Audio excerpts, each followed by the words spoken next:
Hey guys, welcome back to my channel. You are watching Release with Shauna Elise. Insert title here. I'm taking some YouTube advice from my daughter today. So I just posted a video. This is what she told me to say to you all. I just posted a video a little while ago, just a little bit ago, and you guys need to go back and watch it. We'll wait for you right here. Am I doing it right? All right, we'll wait for you right here. Just come back and watch this video after you watch my last one. We're waiting. No, really, I'm waiting. See you in a bit. All right, welcome back. Hopefully you went back and watched the last video because my daughter told me that's what real YouTubers do, and I want to be a real YouTuber, right? Mm-hmm. All right. Okay. All right, so today's video is about from mental health to retail, psychology to retail. How did my path go from wanting to be a psychology major to being like this whole retail industry like person? I have taken, I guess, a different route, and I just want to tell you how I got there and why I got there and why I felt like it was important for me to do this, what I'm doing right now, before I do what I felt like my calling was, because I'm doing both, okay? So from mental health, psychology to retail. When I first graduated high school, my main goal was I wanted to go to school for psychology. Psychology is something that has always interested me. My big sister is a psychology major as well. She got her degrees though. She got a whole master's. I have 0 degrees. My kid is in the background laughing at me. She will get degrees. She will. I'm gonna make sure of that. But how my route changed. There were circumstances that happened to me, and we can talk about this in later videos, that in high school, my main focus was keeping my brothers and sisters and my family together. And that for me meant that I was not going away to college. I felt that when my big sister went away to college, a lot of the burden as a big sister got put on me. And I never really felt like a little sister. I always felt like no matter who I'm dealing with out of my siblings, I am the second oldest out of my mother's children. I'm the oldest out of my father's children. But my father has always treated my big sister as his daughter. So I've always been like the middle child. But when she went away to college, we're 7 years apart. When she went away to college, I was acting as a big sister because I was in the house for so long by myself. And when my parents divorced, my big sister was never alone in the house with us at my father's house anyway. When she went away to school, I felt like she left me. I felt like things started happening in our world that she didn't even really know about or didn't understand. And I don't take nothing away from my big sister. I mean, she's my big sister, but this is how I was feeling and what I was processing. So I told myself that I would not go away to school. I would not do what I said that I wanted to do because I want to make sure my brothers and sisters didn't feel like I left them, that I put the burden on them and I left them. Do I regret it? Yeah. I regret it so freaking much. I wish I would have went away to school. I probably would have finished school. I wish I would have stopped trying to be the adult and let the adults be adults, so that way I could have been a child and go to school. What did you say? What did you say? Nothing. I think she said that makes sense. It does make sense. But what a child doesn't understand is when a child is trying to be the adult for everyone else, they miss out on their childhood. Oh, it doesn't? Okay. Sit down, you troll. All right. Anyway, so I didn't go away to school. I did start going to the community college here in Vegas, and psychology was my major. My minor was in business, and I allow other distractions to stop me from doing what I was supposed to be doing. I did about a year and ended up going into just working and focusing on working. I mean, I've always liked money. rich. I've always liked money. As soon as I was able to work, I wanted to work. I never, when I turned 16, I didn't have to work. My dad made sure anything that we needed, we had. I've always said that I never needed a man to financially spoil me because my dad gave us what we needed. I always just wanted someone to mentally spoil me. Like, I like to have my way. But I've always liked to work, and I ended up going more into, I was working retail since I was 16. My first job was Susie's Deals. Nope, lies. My first job was KFC. Second job was Susie's Deals. What did I work after that? I worked at Rave in the mall. Then I went to Chico's. I did work for UPS at one point. I've had some odds and ends. But retail, dealing with people, customer service, customer satisfaction, that's always been something that I've been good at. And I think it's because I'm a people pleaser and I'm empathetic to other people. But how did I get there? And how did I stay there, I guess is what I would say. I really, really got into retail because when I started working for Chico's more so, I was about 20 when I started working for Chico's, and I've known since I was in 8th grade, my calling through Christ is for me to work with young girls. My goal when I went away to school, when I went to go to college, was I wanted to be a child psychologist. I wanted to work with girls who have been raped, molested, who have been in foster care. My main goal was to work with girls who felt like they had been shitted on.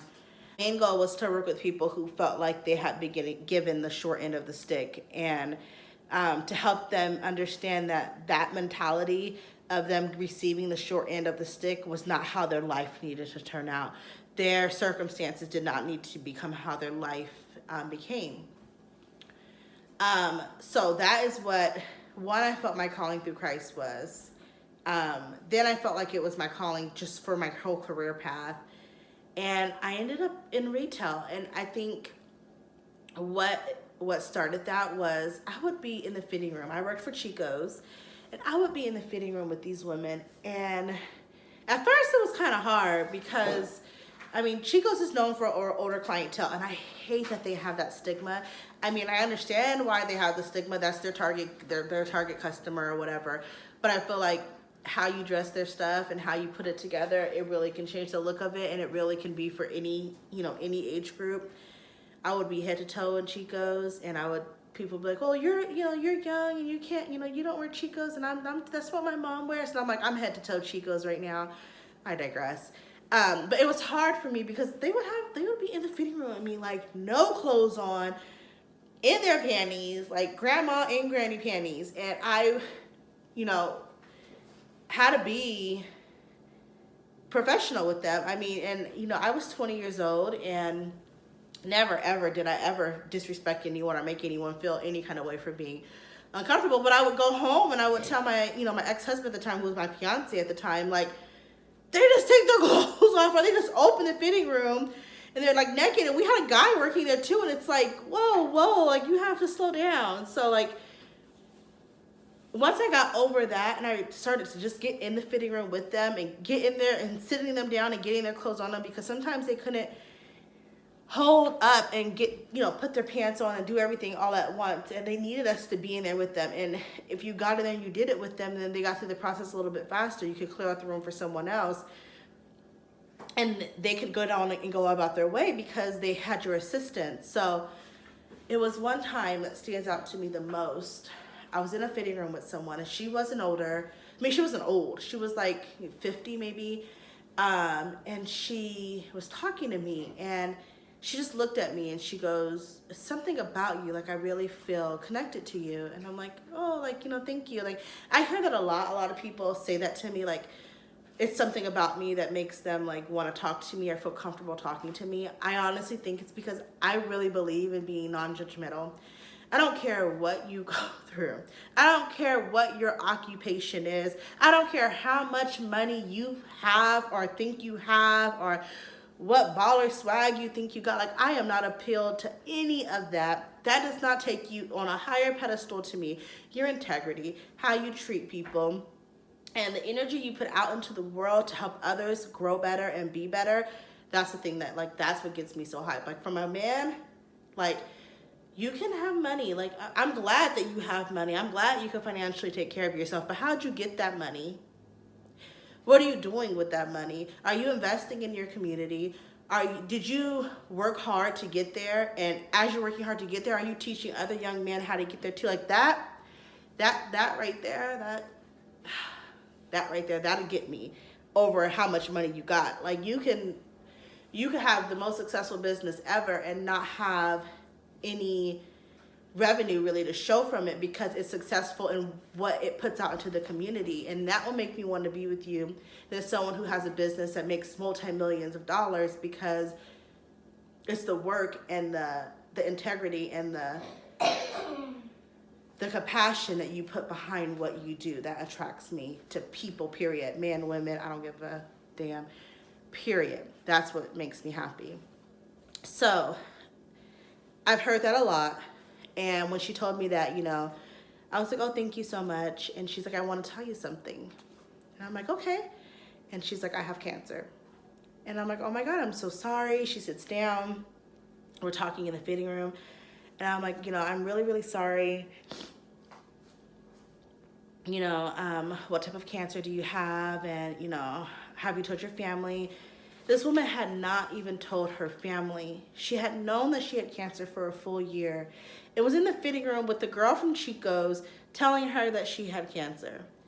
And basically, long story short, she and I talked through it. We talked about it. She cried about it. I told her that, she told me her fears of how her family would take it and what they would be able to do and how they wouldn't be able to do this and wouldn't be able to do that. And I told her it's going to devastate them more if you hold on to this and not tell them and it hits them by surprise. At least let them know what you're going through. And I don't know if she ever took my advice. I don't know whatever came of it for her. But in that moment, to be in a fitting room with someone and for them to open up to me about something that they had not told their family about, that was like the door open. And I don't know if God was like, oh, go to Chico's. Like, go to Chico's. There's a girl in there who's doing the work that I need her to do. Like, she's going to listen to you if you go in there and you talk to her, because it just kept happening. I left Chico's. I, worked for them for some years. I left Chico's, went to work for the company I currently work for now, but I was in the retail, like we call it the field part of it. So I was in the stores.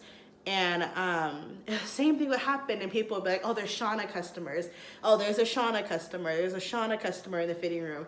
Because, I had this one woman, she wrote a book, and I cannot remember the name of the book, but basically she opened up to me that her neighbor had been having an affair with her husband for years, and her neighbor was also her best friend.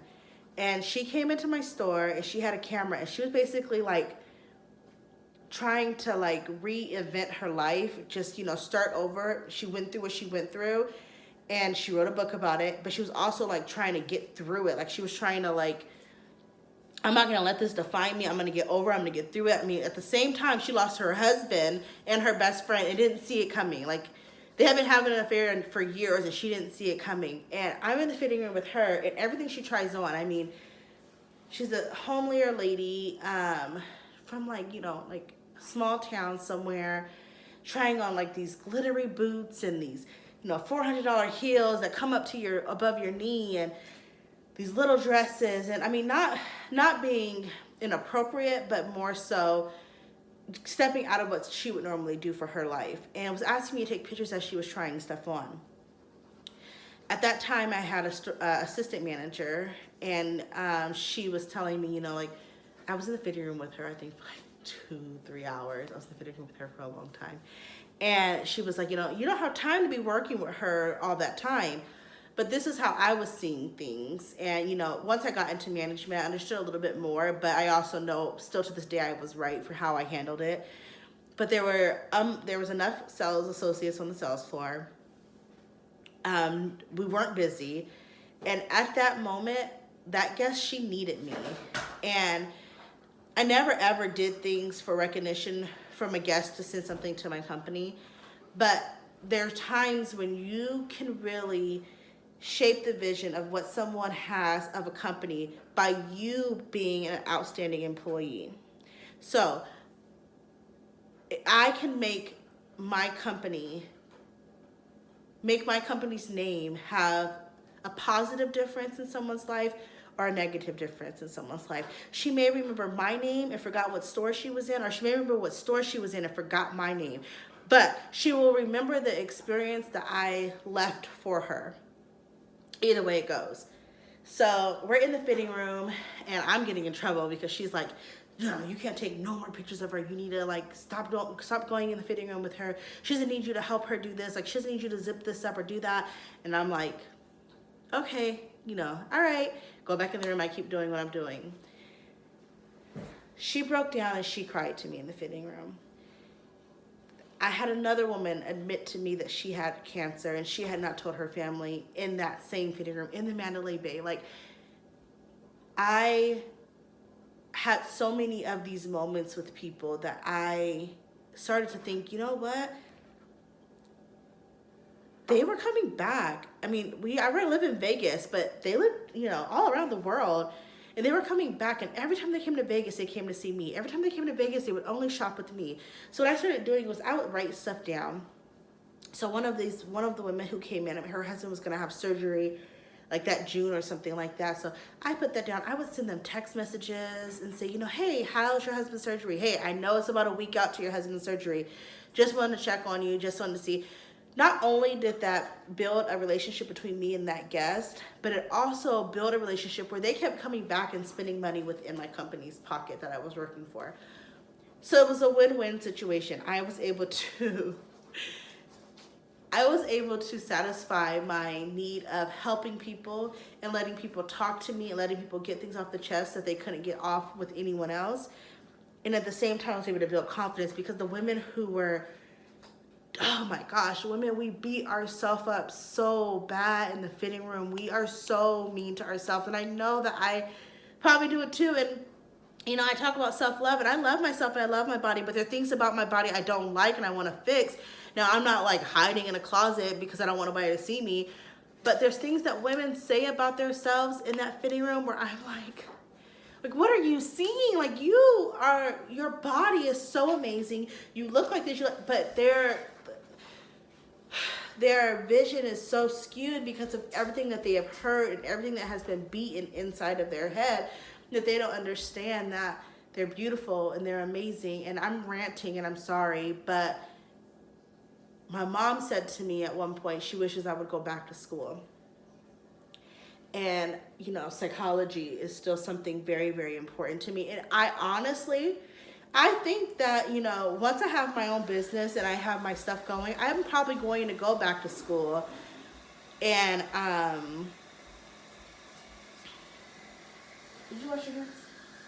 Wash your hands. Sorry, mommy moment. I'm probably going to go back to school for psychology. And it's because it's something that I feel like the year I had, I was able to empathize and relate to so many different people because of that little bit of schooling that I did get from it, that I do feel like you could really do a lot with a psychology major. It can really do a lot when it comes to dealing with people in any kind of field, whether you're in school whether your end goal is to be a baker.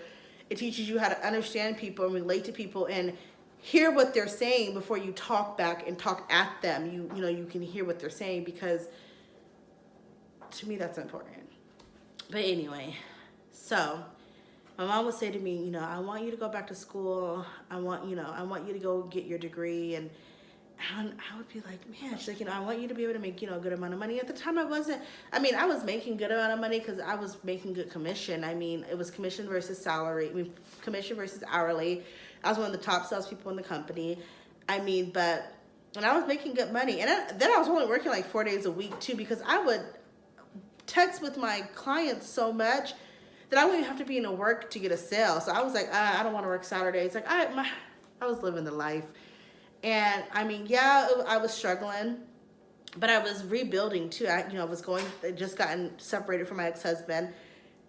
It was my first job working, in where was working in the casino since having my daughter. So like, there was stuff that, I was rebuilding and I was struggling a bit, but at the same time, I wasn't struggling to the point that I wasn't able to provide for my daughter.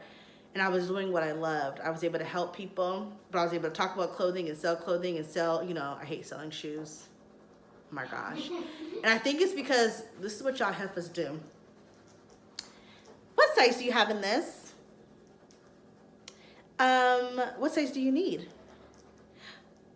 What size do you have in it? I have a lot of sizes. What size do you need? What size do you wear? Like a 7, 7.5. All right, let me go get it for you. Oh, honey, I'm so sorry. All we have are 5s. Bring that out for me anyway. Okay. I'll go get it. I can't get it on. No shit. It's a 5. Oh, okay. Will you help me put it on? I hate feet. Ooh, I hate feet. And you want to have crested, busted, frucked up toes, and you expect me to help you put the shoe on? Bag, homie, bag. But I'll do it. I'll get down on my knees, and I'll slip the shoe on for you, crying softly to myself. This is why I hate shoes. Oh, what size do you have in this? What size do you need? A 9? All right, I'll go look for you. Oh, honey, I don't have it in a 9, but I do have this one that's very similar to it. It's just a different color. What size do you have in the other one? 5? Yeah, I'm normally a 9. Sometimes I can fit an 8.5. Why don't you bring me the 5? Where? At what point do you think you were gonna fit a 5? You're a 9.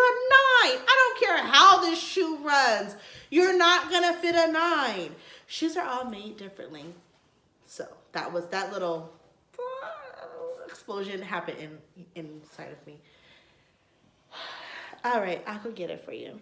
So then I'm wasting this time running shoes for people who know that they can't get the shoes. I'm wasting time on my knees buckling up shoes, people who you can't even bend over, you can't buckle it up, and you don't have a spouse at home. If I have to help you put the shoe on, you're not gonna be able to put it on at home. But you don't tell people that. Never, ever. Never, ever tell people that. So, I ranted and forgot what I was talking about. But anyway, I kept telling my mom, I don't really want to go back to school. Right now, I don't think it's the time. I'm doing what I love. I love what I'm doing. And I don't want to go back to school right now. And at the time, I'm watching my big sister pay back all this debt. And I'm like, dude, she paying back a lot of money right now. And, I can get work experience, That being said, I'm the highest paid daughter in my family right now. Yeah, working retail. Yeah, my sister has a master's.